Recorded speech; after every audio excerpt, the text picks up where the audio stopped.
عاملين ايه يا رب تكونوا بخير؟ وحشتوني جدا جدا. انا عارفه ان انا غايبه عليكم بقالي فتره وده غصب عني والحمد لله على كل حال، بس عايزه اي حد بيشوف الفيديو ده يفتكرني وهو بيصلي ويدعي لي معاه وربنا يحسن حالنا كلنا باذن الله. كتير قوي منكم بيبعت لي فين سوسته سوسته وحشنا سوسته سوسته، ما رضيتش اتاخر عليكم اكتر من كده وبسرعه رحت قلت سوسته، وبسرعه سوسته راح على السوق وقال هنجرب ايه، قرر ان يخليني اجرب النهارده البطيخ المنجاوي. هتقولي كنت بس واضح ان انت قاطعه منها ومجرباها قبل كده.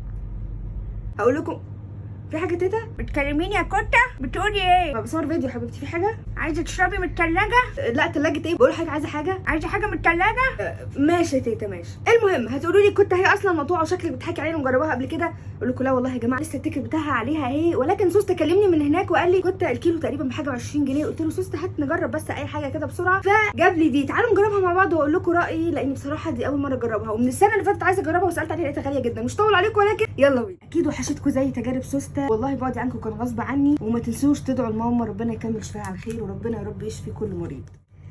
يلا بينا نشوف كده البطيخ ده بيقول ايه. زي ما قلت لكم عايزه اجربها من بدري جدا.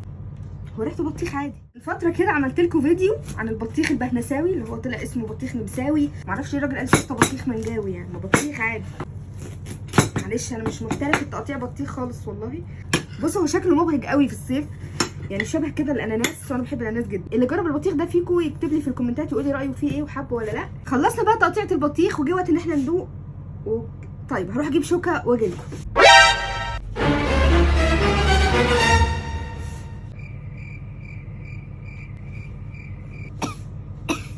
اما جابت كواكب حبايب قلبي تيتا، عاملين ايه؟ وحشتوني برضه. انا عندي سوسته وجايه النهارده اجرب معاكم بطيخ الاسفاريقه. حبيبي يا اسفاريقه، تعالوا بقى ندوق مع بعض البطيخ الاصفراوي المنجاوي ده، وان شاء الله انتظروا من تيتا كواكب ريفيوهات وحاجات، وان شاء الله هنغطي على عمرو الهادي.